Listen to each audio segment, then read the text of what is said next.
दोस्तों, पिछले वीडियो में हमने आपको बिहार के जहानाबाद जेल ब्रेक कांड की पूरी कहानी को सुनाया था। उस कहानी में जिस एक शख्स का नाम सबसे ज्यादा सामने आया वो था अजय कानू। अब अजय कानू की कहानी इतनी दिलचस्प है कि उनके बारे में उस वीडियो में बताना संभव नहीं था। इसीलिए आज के इस वीडियो में हम आपको अजय कानू की पूरी कहानी सुनाने वाले हैं। किस तरह से अजय कानू आरएसएस के रास्ते को छोड़कर कम्युनिस्ट बन गए और फिर देखते ही देखते कम ही समय में बिहार के नक्सलियों का सबसे बड़ा कमांडर। फिर जब उन्हें जेल में बंद किया गया तो उनके साथियों ने उन्हें छुड़ाने के लिए पहले तो पूरे शहर को हाईजैक किया और फिर बिहार के सबसे बड़े जेल ब्रेक कांड को अंजाम दिया। अभी अजय कानू कहां है और क्या कर रहे हैं, आइए आपको बताते हैं बिहार के सबसे बड़े नक्सल कमांडर अजय कानू की पूरी कहानी आज के इस वीडियो में। हेलो एंड नमस्कार, मेरा नाम है प्रशांत और आप देख रहे हैं बेजोड़जोड़ा.com का यूट्यूब चैनल। दोस्तों, अजय कानू का जन्म साल 1965 के आसपास अरवल जिले के कारपी थाना अंतर्गत आने वाले चौहर गांव में हुआ था। उनका दूसरा नाम अजय साव या फिर रवि जी भी हैं। अजय कानू अपने गांव के स्कूल से ही शुरुआती पढ़ाई किए और फिर जहानाबाद कॉलेज से आर्ट्स में ग्रेजुएट हुए। वह अपने स्कूली दिनों से आरएसएस के स्टूडेंट विंग अखिल भारतीय विद्यार्थी परिषद से जुड़े हुए थे। लेकिन फिर क्या होता है कि एक जमीनी विवाद में उनके पिता फग्गू प्रसाद की हत्या कर दी जाती है। इस घटना के बाद अजय कानू सामाजिक परिवेश से परिचित होते हैं और वह आरएसएस वाले विचारधारा से दूर होते हुए कम्युनिज्म की तरफ बढ़ जाते हैं। दोस्तों, अजय कानू जिस अरवल जिले से आते हैं उनके आसपास के जिलों जैसे कि जहानाबाद, गया, भोजपुर और बक्सर को लाल इलाका कहा जाता है, जिसे नक्सलियों का गढ़ माना जाता है। ये बिहार का वो दौर था जब आए दिन इस इलाके में जातीय हिंसा देखने को मिलती थी, जो मुख्य रूप से जमीन से जुड़ा होता था। बिहार में जो जाति व्यवस्था है, जो समाज व्यवस्था है, उसका आधार भूमि है।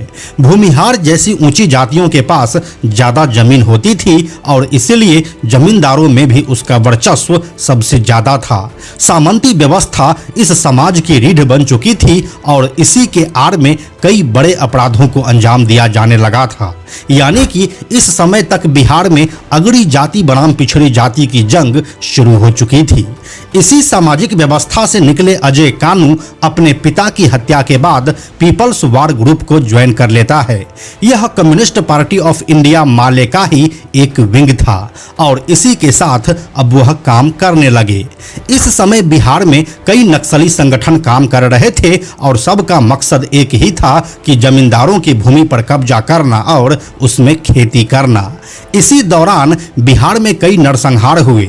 इन सभी नरसंहारों के केंद्र में पिछड़ी जाति के तरफ से नक्सली संगठन होते थे और अगड़ी जातियों के लिए रणवीर सेना जैसे संगठन।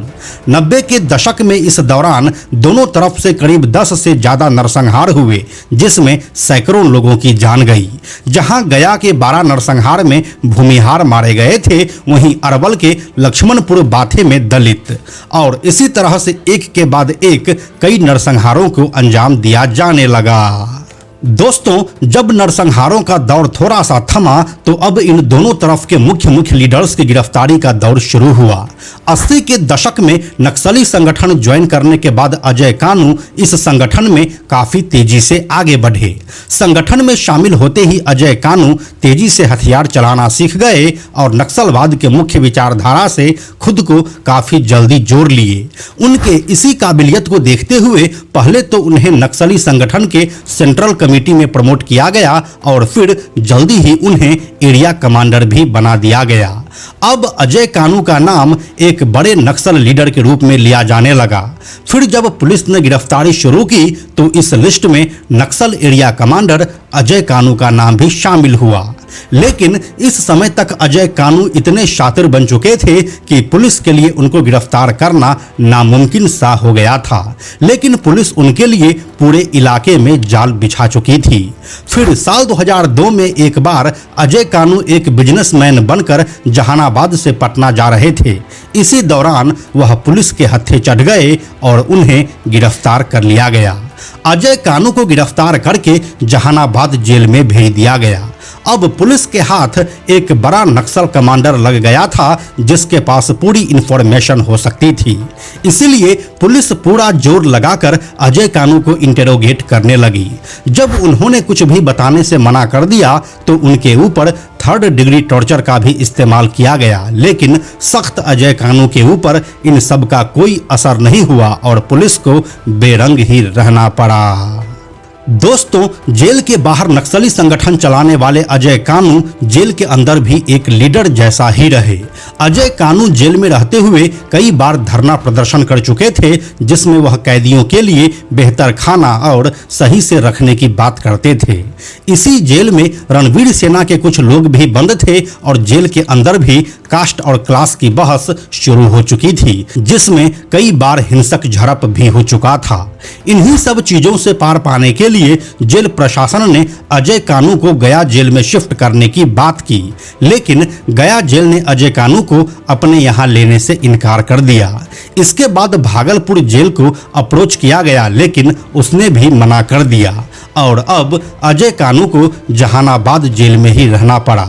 इसी अजय कानू को जेल से बाहर निकालने के लिए नक्सली संगठन पीपल्स लिबरेशन गुरिल्ला आर्मी ने ऑपरेशन जेल ब्रेक प्लान किया और अब यहीं से भागलपुर जेल ब्रेक कांड की शुरुआत होती है।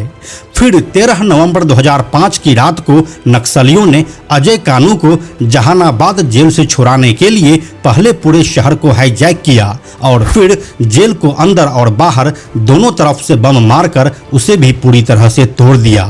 अजय कानू समझ गए कि ये लोग मेरे लिए ही आए हैं, जिसके बाद वह खुद तो बाहर निकले ही, लेकिन करीब 3 सालों से जहानाबाद जेल में बंद अजय कानू को यह पता था कि उनके सबसे बड़े दुश्मन और रणवीर सेना के लोग कहां छुपे हैं। फिर ऐसा कहा जाता है कि जेल के अंदर ही अजय कानू ने खुद अपने हाथों से रणवीर सेना के बड़े लीडर विश्वेश्वर राय और बड़े शर्मा को मारा था और इसके बाद वे अपने साथियों के साथ जेल से फरार हो गए। इस जहानाबाद जेल ब्रेक कांड की पूरी कहानी क्या है, इसे हमने इस वाले वीडियो में पूरे विस्तार से बता दिया है, जिसे आप चैनल पर जाकर देख सकते हैं। दोस्तों, अजय कानू के जेल से फरार होने के साथ ही एक बार फिर से पुलिस उनकी तलाश में लग जाती है। फिर करीब 2 सालों के बाद साल 2007 में जब वह कोलकाता जा रहे थे तब धनबाद से उन्हें गिरफ्तार किया गया और वापस लाकर पटना के बेउर जेल में शिफ्ट किया गया। शुरुआत में उन्हें उनका केस लड़ने के लिए वकील नहीं दिया जा रहा था, जिसके बाद वह जेल के अंदर ही धरना प्रदर्शन किए और फिर उनकी डिमांड पूरी की गई। फिर लंबे कानूनी संघर्ष के बाद साल 2022 में उन्हें जेल से जमानत पर रिहा किया गया।